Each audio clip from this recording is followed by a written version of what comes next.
Merci d'avoir choisi TV5 Monde. Nouveau journal Afrique à la une, c'est officiel. Et sans surprise, en Algérie, Abdelaziz Bouteflika a été réélu pour un 4e mandat dès le premier tour avec 81% des voix, suivi d'Ali Benflis, 12%. Il dénonce une fraude à grande échelle. Nous serons en direct d'Alger.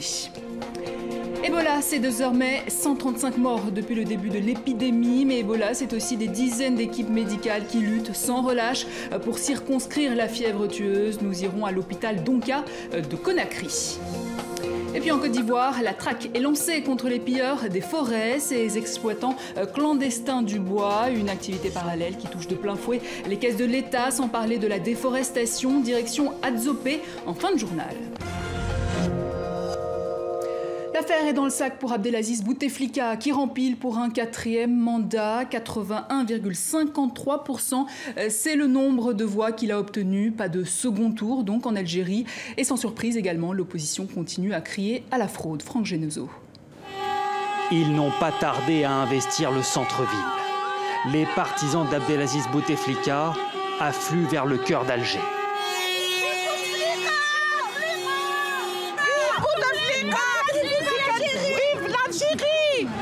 La nouvelle vient de tomber, 81% des voix en route pour un 4e mandat. Il a beaucoup construit le pays. Bouteflika, aujourd'hui, demain, après-demain. Quelques minutes plus tôt, le ministre de l'Intérieur se présente devant la presse et sans surprise, il annonce la victoire d'Abdelaziz Bouteflika. Il a obtenu 8 millions de votes. Je répète, 8 millions de votes, ce qui équivaut à 81% des suffrages. Sourire entendu de la part du ministre, quelques cris de joie dans la salle. Victoire large pour Abdelaziz Bouteflika et dès hier soir pour son principal rival, une défaite au goût amer. Il accuse le régime d'avoir truqué l'élection. Je n'accepterai en aucun cas les résultats qui ont été annoncés. Avant d'appeler malgré tout ses électeurs à la retenue.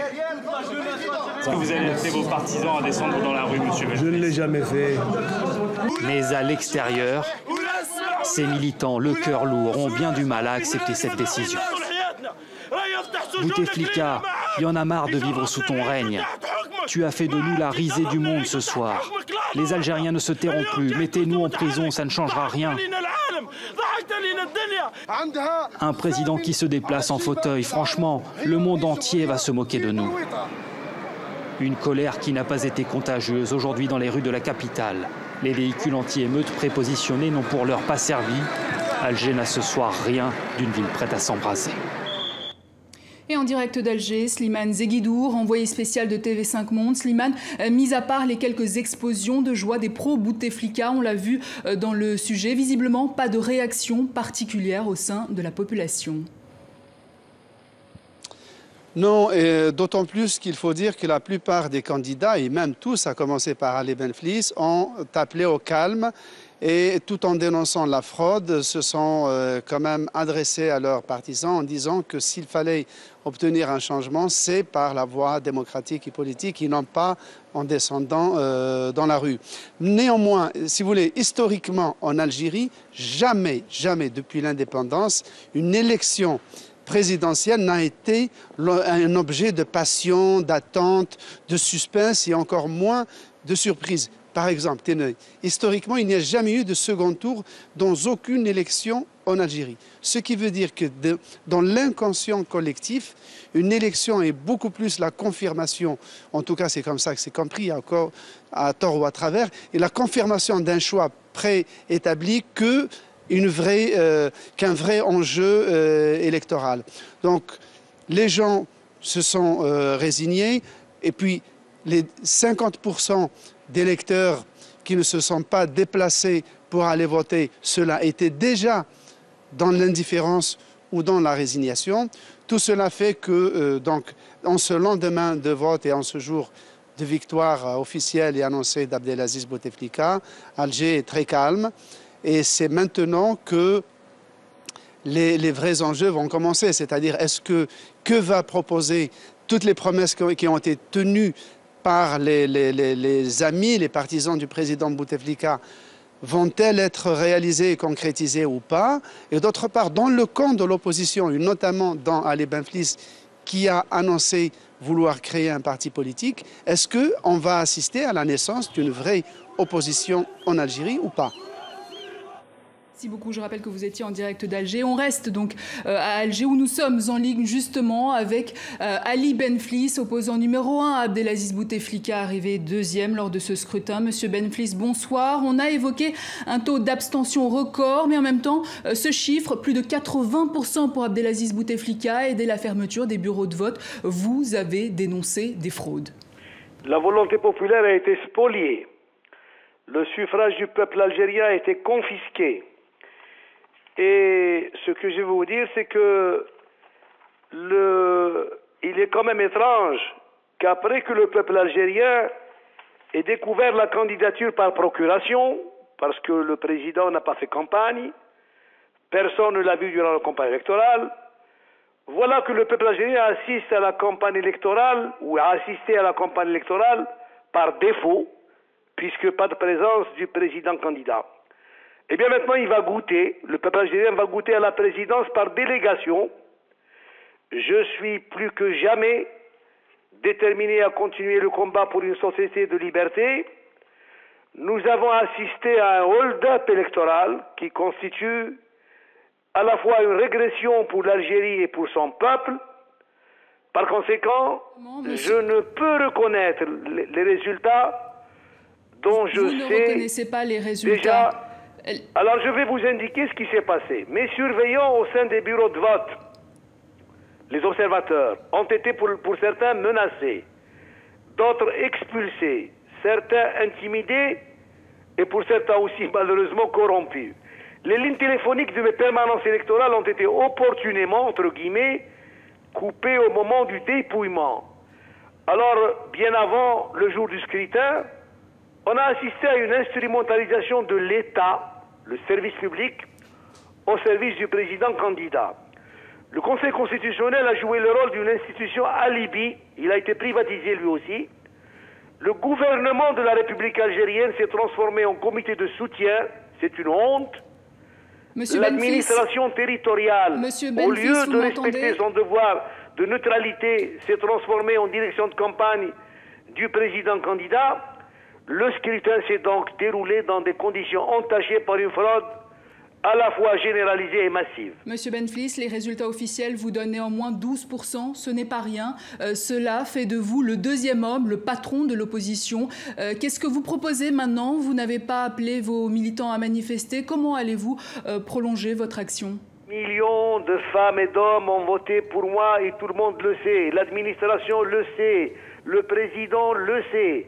Alors je voudrais organiser tous ces millions de personnes qui étaient avec moi dans un rassemblement politique, eh bien pour démontrer une autre fois aux Algériens que je serai présent et que je serai là. Le président, c'est lui qui a fait la répartition des quotas. Il a commencé par s'attribuer à lui-même 81%, m'accordant par sa volonté 12% des voix.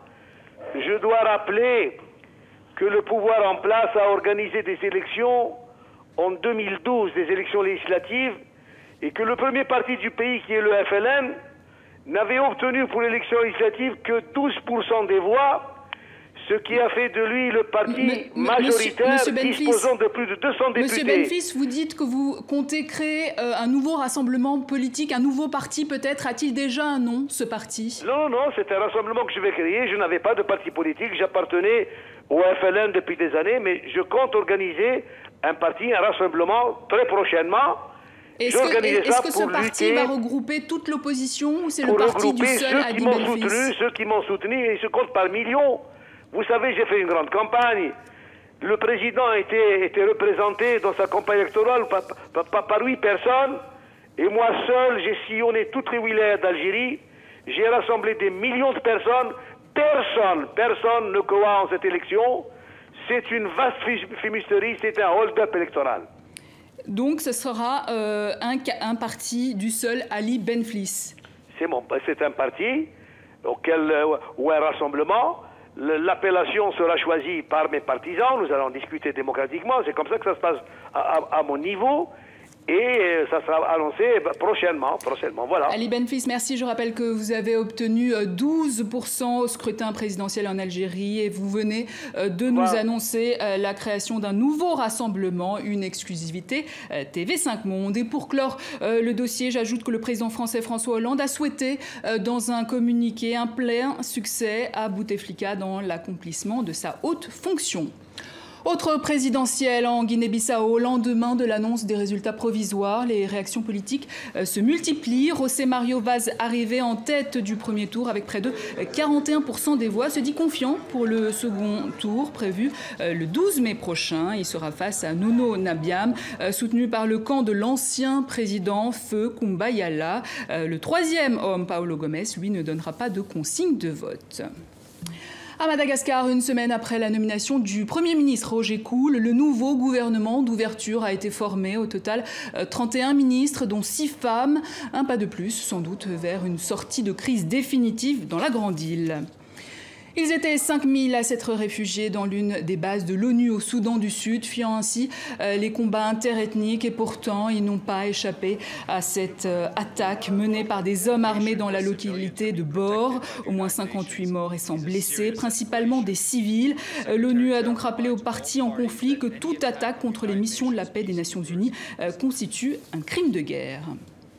Au Mali, on vous le disait dans notre précédente édition, 5 humanitaires maliens capturés par le Moudjahou en février dernier ont été libérés au nord de Tombouctou. Il s'agit pour la plupart d'employés de la Croix-Rouge, une opération menée par des forces armées françaises. On écoute à ce propos le porte-parole adjoint de l'état-major des armées. Il y a donc dans la nuit du 16 au 17 avril, les forces françaises qui sont engagées au Mali ont conduit une opération dans la région au nord de Tombouctou sur une cible qu'on avait identifiée, une cible mobile qu'on avait identifiée comme étant un groupe armé terroriste. Donc on a engagé des moyens hélicoptères et au sol qui ont permis de neutraliser une partie du groupe terroriste et de libérer en même temps 5 personnes qui étaient retenues en otage. Les otages ne vous ont pas dit aux mains de quel groupe ils étaient retenus?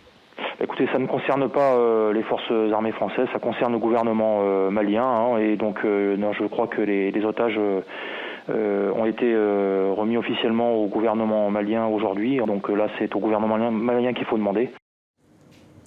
Des détenus libyens contre des Tunisiens, c'est l'échange réclamé par les ravisseurs de 2 employés de l'ambassade tunisienne en Libye, dont un diplomate, Alaroussi Kontassi, enlevé ce jeudi à Tripoli. Les ravisseurs exigent donc la libération de Libyens détenus pour terrorisme en Tunisie.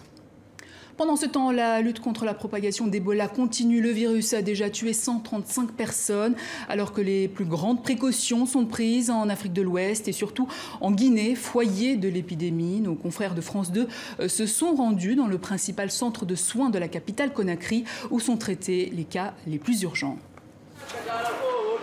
Le village de Tente occupe la grande cour de l'hôpital Donka de Conakry. C'est là que sont prises en charge les victimes d'Ebola. Aujourd'hui, 4 nouveaux patients sont arrivés. Ils veulent rester anonymes, on ne peut les filmer que de loin. À chacun, on fait une prise de sang qui dira s'il souffre de la fièvre hémorragique. Le prélèvement est mis dans cette glacière. Il doit être analysé dans un laboratoire sécurisé de l'hôpital. Comme c'est déjà un cas suspect d'Ebola, il faut être bien protégé pour le faire. Combinaison, double paire de gants, masque, des mesures de précaution obligatoires pour ces biologistes, même quand il fait 30 degrés. Dans une enceinte étanche, ils vont analyser le virus. L'opération prendra 3 heures. Bilan de la journée. Sur les 9 qu'on a testés, il y a 2 qui sont positifs. Ouais. Donc les 2, comme vous le voyez ici, on a eu 2 positifs. L'équipe médicale vient de recevoir les résultats du laboratoire.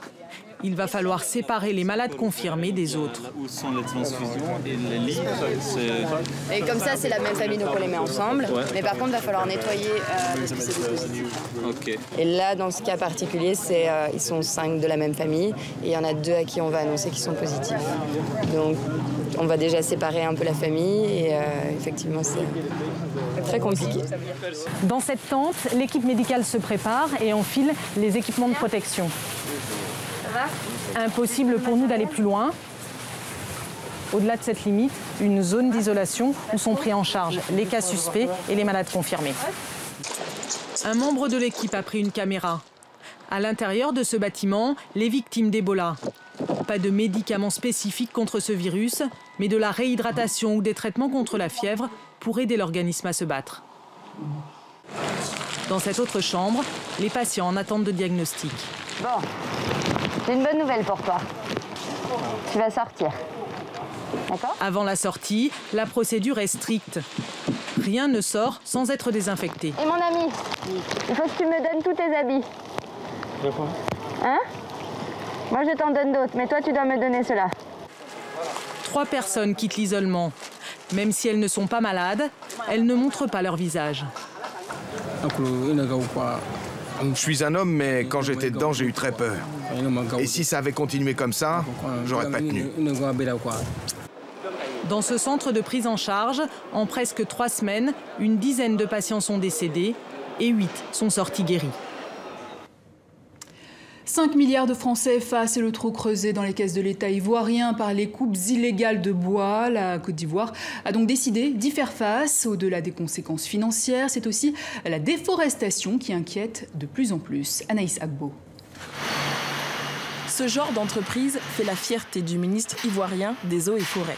En visite officielle avec toute une délégation.